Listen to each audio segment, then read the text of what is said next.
Hello everyone, thanks for joining us today. Today we're going to be introducing you guys to two products that H&R has for the Model Y. So the first one they have is a lowering spring kit, and the second one they have, little did we know, is a lift kit. This lowering kit, according to their website, will lower the front 1.7 inches and the rear 1.4 inches. The lift kit will lift the car 1.2 inches. So what we're going to be doing today is we're going to be installing these in conjunction with some Tein adjustable shocks that you might have already seen our past video on. So now we're going to put these together with those shocks and see how it works. Check out some of the technical data we have. We don't have spring rates, but what we will give you are some measurements on the diameter of the spring coils, the number of coils, the lengths of the springs, and then we'll show you the post results after we get them installed. Check it out. All right, so we've got the front springs in front of you here. So over here is the lowering kit and over here is the lift kit. We've also put a ruler in place as well as some indicators of the spring lengths.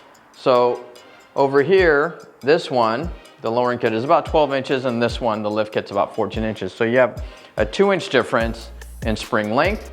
You've also got about a 1 millimeter difference in actual coil thickness. So as you can see over here, this one's around 15.6 or so.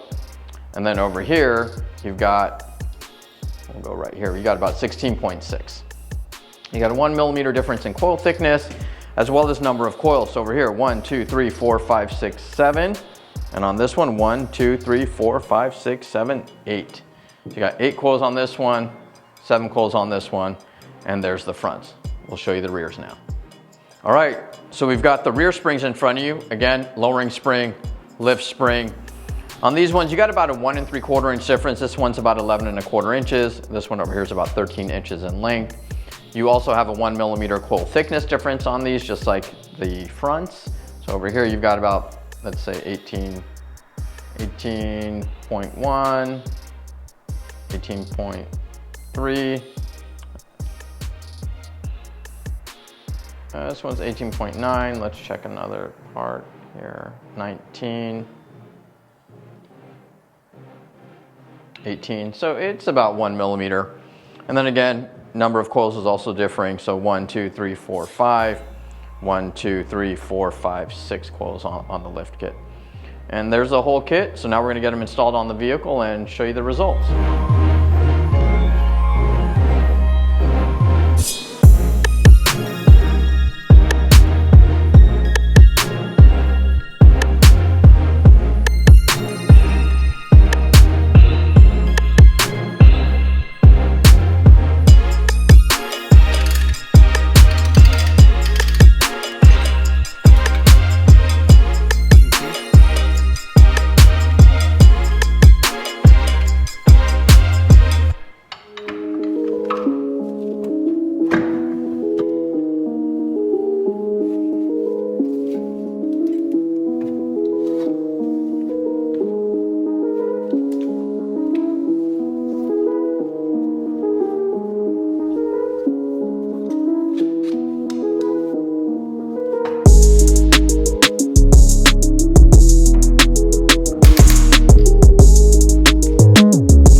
Hey guys, Steven here. So we're going to be taking my Model Y out for a little drive.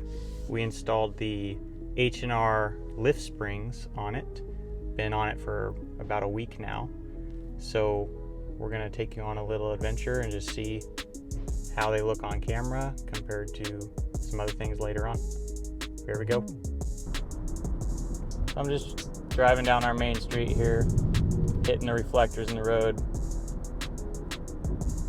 From what we could tell when we installed it, the spring is definitely a stiffer spring rate than the stock spring, so it is going to be a little bit harsher no matter what.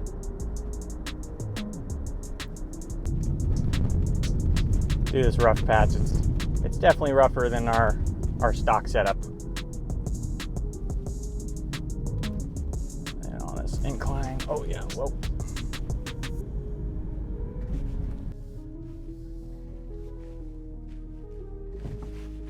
Yeah, something else we noticed was, since it's just a longer spring and it's not actually increasing the length of the damper, I think what's happening is the damper basically fully extends and bottoms out when it's when it's unloading completely over a big bump. And that kind of causes a harsh reaction. So something we might try later is adding a spacer on top of the shock to try to alleviate that, which will make the damper longer and give it back some of the stroke when it fully extends. All right, so guys, we're gonna get on the freeway, try to do some testing at speed here. So something else I've noticed compared to my stock setup is that I definitely feel like I'm feeling the texture of the road a lot more with this spring. I think the bottom line is it's just stiffer. All right, we're coming up on one of our test dips here on the freeway.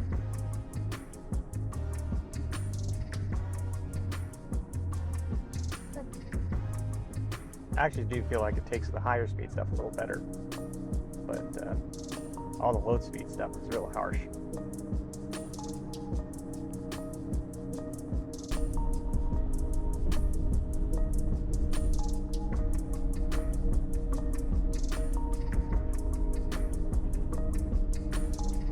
All right, we're coming back into home base here. We got a couple driveway interchanges that are pretty violent.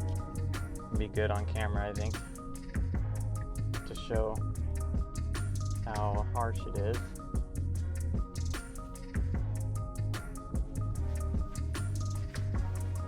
Yep.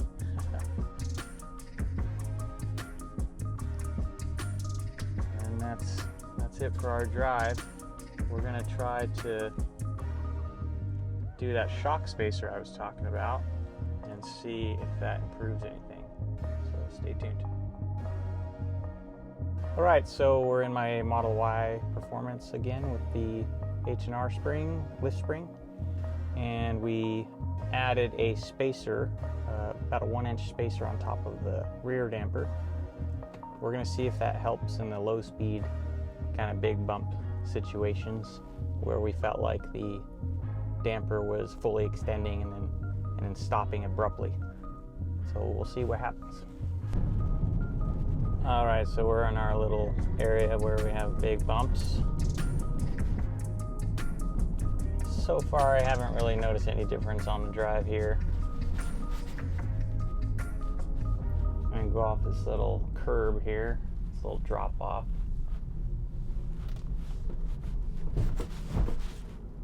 I guess it felt a little better, but overall the ride quality is pretty much the same. All right, we're coming back into our driveway interchange area. Has a pretty violent curb here that we go over. Yep, it's still pretty rough.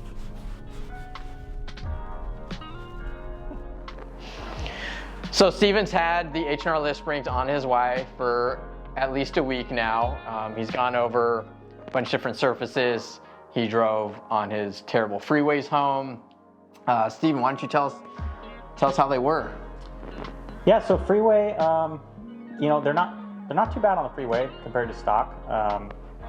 It's around town the springs you start to notice they're pretty harsh compared to the stock setup.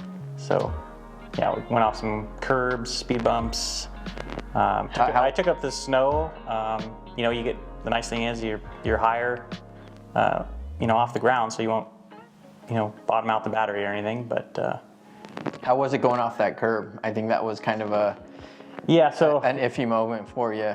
Yeah, basically anytime the suspension becomes unloaded completely off of something like a curb, it just fully extends the shock to an overextended state, and it's kind of harsh when it just overextends all of a sudden. Yeah, it tops out. So I think, you know, one of the things is, and Steven did mention bottoming out when he was doing his test drive, but he meant topping out the shocks. So, you know, the shocks haven't changed at all dimensionally. They're factory shocks, and the way that H&R is getting these things to get a lift out of it is they're really just fully extending that shock out. So that shock at this point under static load, it really can only move in one direction. It can only compress. It can only compress. It cannot move in two directions. I mean, the vehicle is not lowering much when you put its weight down on the spring. Right. So as soon as you go off the curb, that thing is already fully extended, so that wheel cannot fall onto the ground to absorb the impact. So it literally just hits the ground pretty hard. Right. There's plenty of room for that shock to compress, but because of the higher spring rate, I think that we measured out on it, based on the coil thicknesses and the coil spacing, that itself also isn't as good as factory. Is that what you were thinking? Yeah. So I think in conclusion, what were you thinking? Like, this is good for just gaining ground clearance, but definitely not an off-road type of a spring? Yeah, I mean, if you're looking for a good or a budget way to lift your Model Y, this can get you there, but don't expect, you know, comfort. And don't go off-roading with it. Yeah. That would probably be a jarring experience. If you live in an area where you need to get up a steep driveway, or you want to clear speed bumps and you're just doing normal city driving, this product will resolve that for you at a really low cost of entry. We do hope that in the near future, or not so near future, that somebody will come out with a longer stroke shock. And if you can get a longer stroke shock to pair with this H&R lift spring, you might actually have something going for you. So if you guys want, you can get the H&R lift spring, wait for a long stroke shock to come out, and I think then you'll have a pretty comprehensive solution. Especially if it's an adjustable shock. An adjustable shock, yeah. So didn't you try doing something else? Didn't we try to play around and... We did try to add some, basically a spacer to the shock to basically emulate it being longer, but that didn't really seem to help the ride quality much. Yeah, that was just the rear shock. So we pretty much took some spacers to push the factory upper mount down further to give the shock the ability to move in a little bit more in the vertical direction. I think it's about an inch and a quarter, yeah. Spacer. It's not substantially enough. I think these springs lifted about 1.5 inches. We have the measurements. I think we'll have to share that with you guys. Yeah, we'll share it on screen. But yeah, just to pick up like 1 inch of damper stroke, but we're lifting the vehicle like 1.5 inches, 1.75 inches. It just wasn't enough. So I think that's our conclusion, is that, you know, if you want more ground clearance, this will give you that. If you're expecting ride comfort and the additional ground clearance, this will not give you that unless you get some type of a longer stroke, adjustable shock, like Steven said. And that's about it. So, you know, stay tuned for the next video where we actually put the H&R lowering springs on my Model Y with some Tein adjustable shocks. Steven did have Tein adjustable Endura Pro Plus shocks on his Y when we did put the H&R lift springs on it. He did try to play with the damping, but we just didn't produce really great results, largely because of that spring and the lack of movement of that shock in both directions. So thanks for watching. Yeah, and don't forget we got another video coming out on another lift product, so stay tuned for that too. Stay tuned for the next one. Don't forget to like, subscribe, and share.